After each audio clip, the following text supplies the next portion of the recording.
Bismillahirrahmanirrahim. Assalamualaikum warahmatullahi wabarakatuh. Bertemu lagi dengan Muriawan.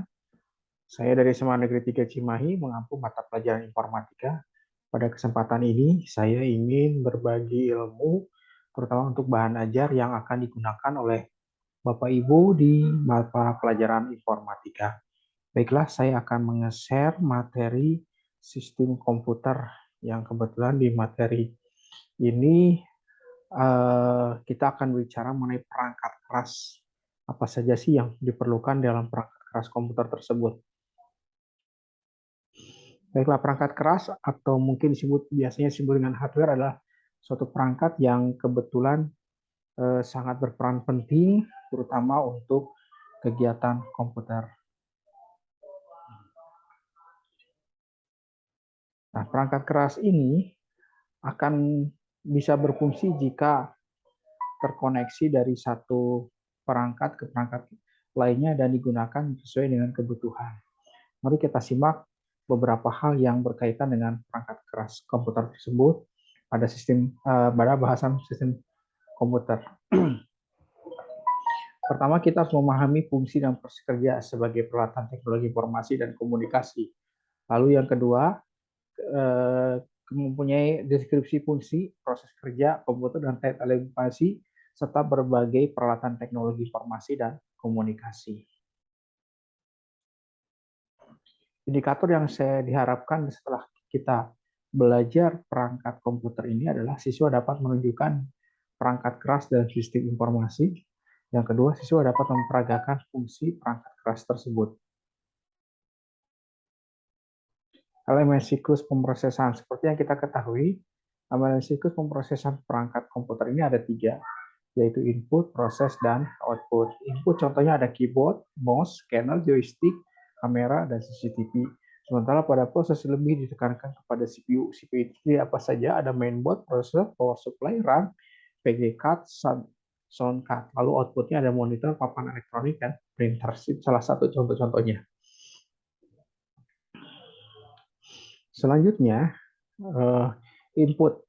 Nah, input ini adalah beberapa contoh yang tadi sudah saya sampaikan di awal.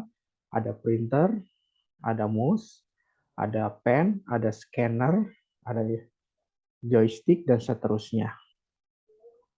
Lalu untuk contoh proses lebih ditekan pada isi dari CPU tersebut. Ada prosesor, ada motherboard, ada LAN card, ada card, maaf ini motherboardnya. Ini bisa VGA card, mungkin ya salah satunya.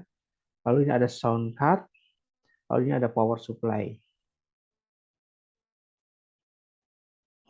Selanjutnya dari output, kita pertama pasti kita memerlukan monitor sebagai penampilannya. Yang kedua ada printer, ada handset, ini sifatnya relatif, lalu ada jenis-jenis speaker ya dan sebagainya.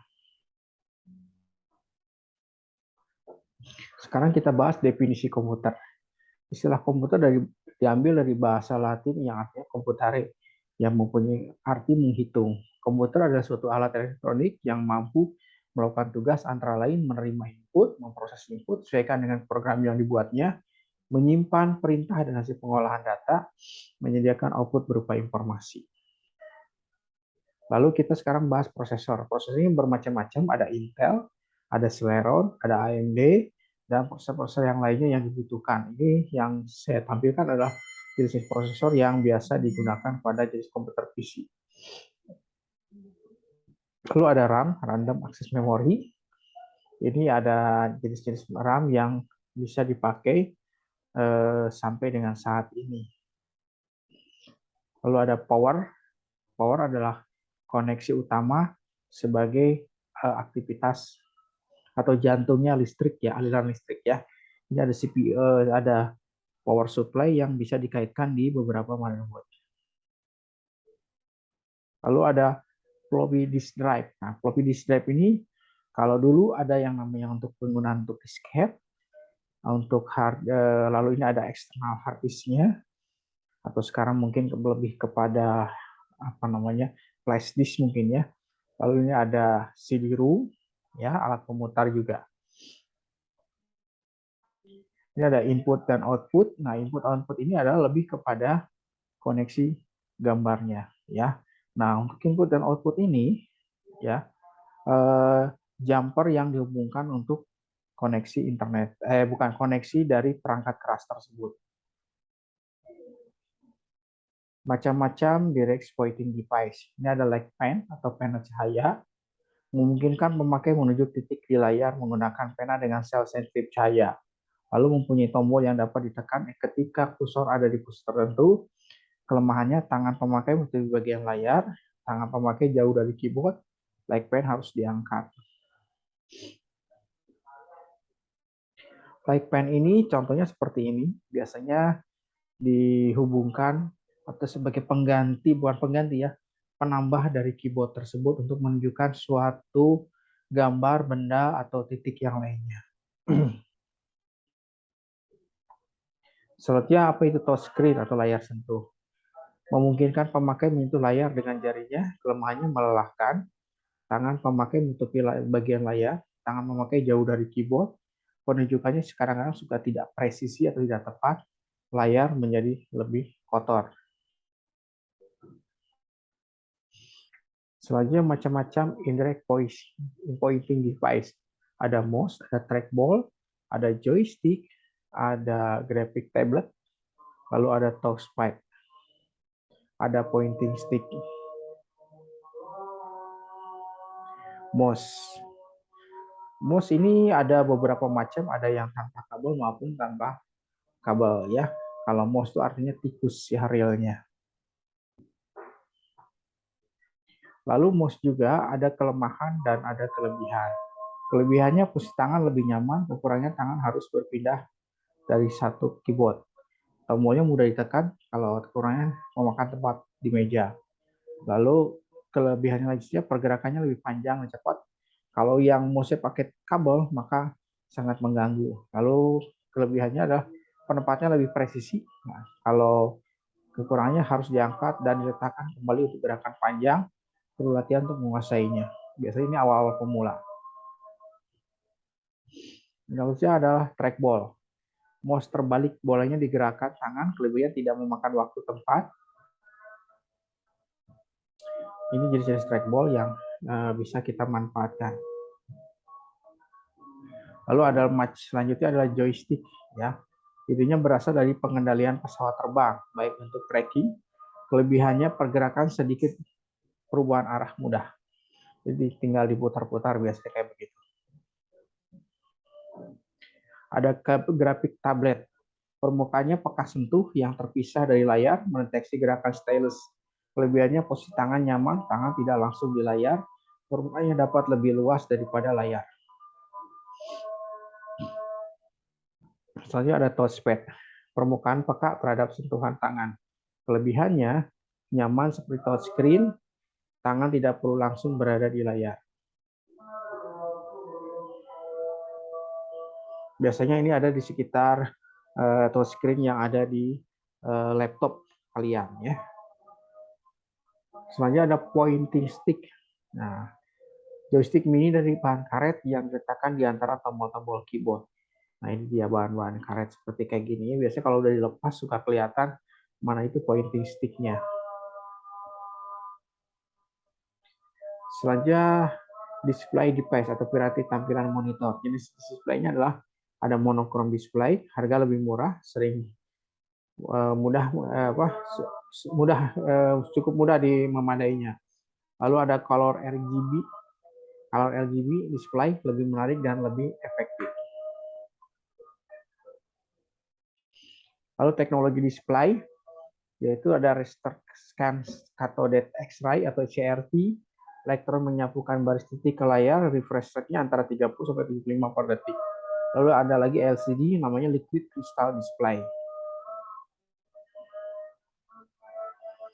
Masih berlanjut dari plasma, soalnya ada plasma panel ya, baris-baris kawat horizontal dipisahkan dari kawat vertikal dengan kapsul kaca bersih gas neon. Selanjutnya ada LED lighting emitting diodes ya. Nah, inilah bentuk-bentuk tampilan monitor yang dari awal sampai dengan saat ini yang mungkin sebagian masih ada di tempat kalian. Lalu ada jenis printer. Nah, printernya adalah alat output atau alat keluaran. Ada yang namanya impact printer, kertas dan beratnya pencetaknya bersentuhan dengan secara fisik. Yang tipenya dot matrix printer atau berisik begitu ya. Lalu ada daisy wheel printer, seperti mesin tik. Selanjutnya masih di impact printer juga. Nah, ini yang biasa digunakan di supermarket ya, karena dia memiliki tekanan yang cukup kuat untuk bisa menggandakan teks. Lalu yang non impact printer, kertas dan berarti pencetak tidak bersentuhan secara fisik, atau ada laser printer menggunakan sinar laser untuk menyinari fotokonduktornya yang menarik partikel tonernya untuk menempel di kertas. Panas dan tekanan membuat gambar menyatu di kertas hasil berkualitas tinggi. Lalu ada inkjet printer, ya, itu menyemprotkan tinta. Masih mengenai printer, ada bubble jet printer, ya.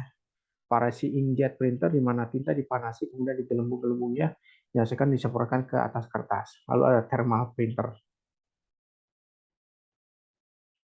Masih berkaitan dengan printer juga ada yang namanya plotter, ya.